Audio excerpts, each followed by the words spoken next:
The text on my phone glowed like a warning flare in the dark.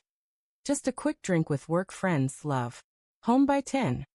I stared at it, my thumb hovering over the screen, the knot in my gut tightening. Something about Sarah's message felt off, like a song played in the wrong key. It was 9:45 p.m., and I was already in the car, driving toward her office's holiday party. A bottle of her favorite Merlot tucked beside me.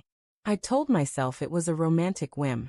Surprise her, be the spontaneous husband she used to brag about to her friends. But deep down, I knew it wasn't just that. The late nights, the guarded phone, the way her laughter had grown distant. It all whispered a truth I wasn't ready to hear. The city lights blurred past as I navigated the familiar route to her downtown office. Sarah had been with the firm for 3 years, climbing from junior analyst to project lead. I'd always been proud of her sharp mind, her relentless drive. But lately, her work had become a wall between us. It's just the deadline crunch, she'd say, brushing off my questions with a smile that didn't reach her eyes.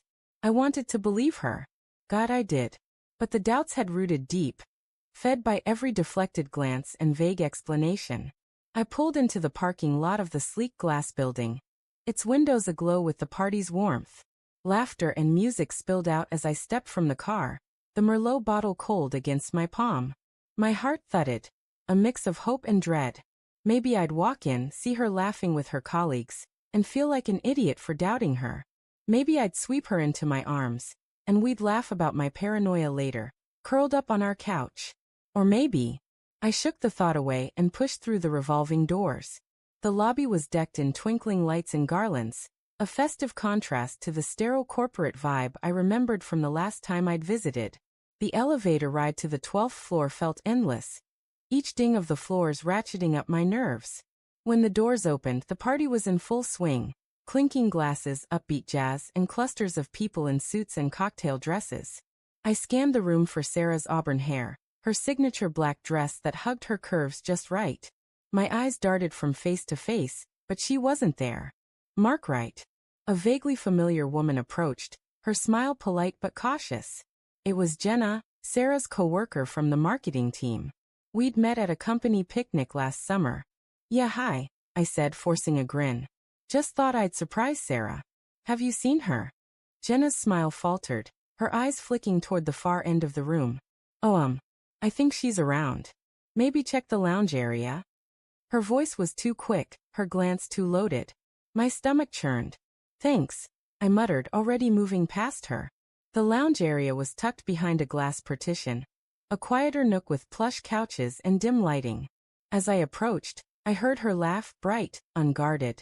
The way it used to be when we'd stay up late talking about our dreams.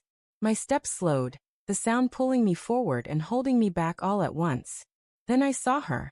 Sarah was on a couch, her legs crossed, a glass of wine in her hand. She leaned toward a man I didn't recognize, tall, sharp-jawed, his tie loosened like he owned the room. Their heads were close, her hand resting on his arm as she laughed again. It wasn't the polite chuckle she gave clients. It was intimate, unguarded, the kind of laugh that used to be mine. I stood frozen, the Merlot bottle heavy in my hand. The room seemed to tilt, the jazz fading to a dull hum. I wanted to turn away, to pretend I hadn't seen, but my feet carried me closer. The man, his name tag read Ethan, senior consultant, said something low, and Sarah's eyes sparkled as she leaned even closer, her fingers brushing his knee. Sarah? My voice came out rough, louder than I'd meant. She jolted, her wine sloshing as she turned. Her eyes widened, guilt flashing across her face before she masked it with a smile. Mark. What are you doing here?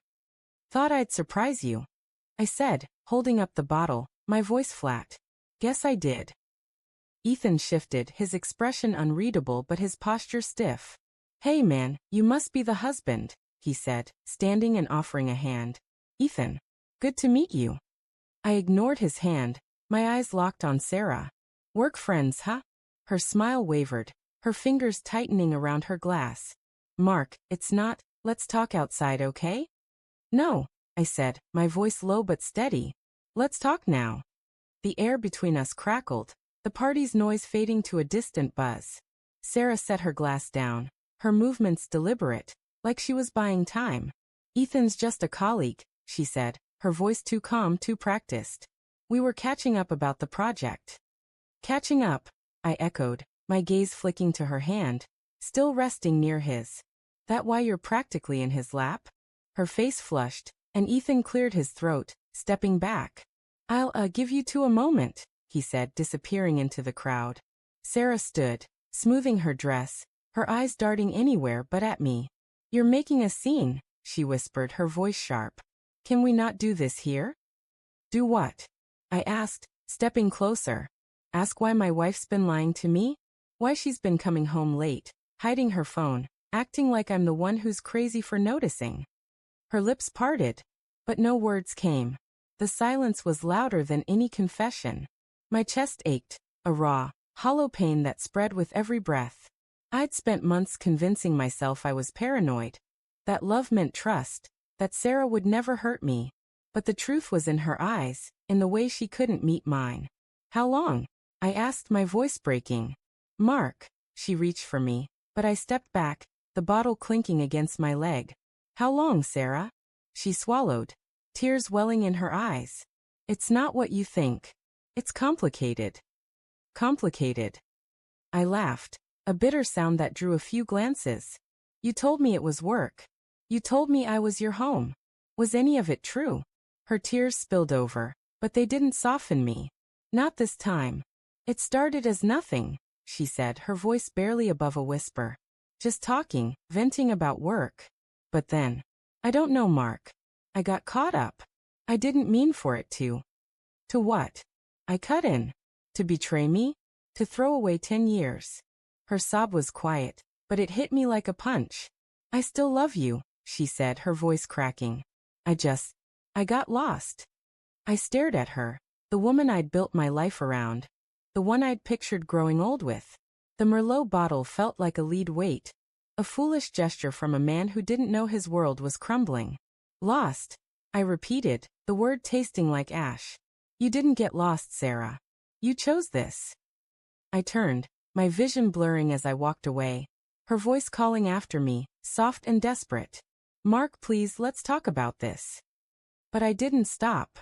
The party's noise swallowed her words as I pushed through the crowd, the bottle still in my hand, a reminder of the trust I'd carried in with me.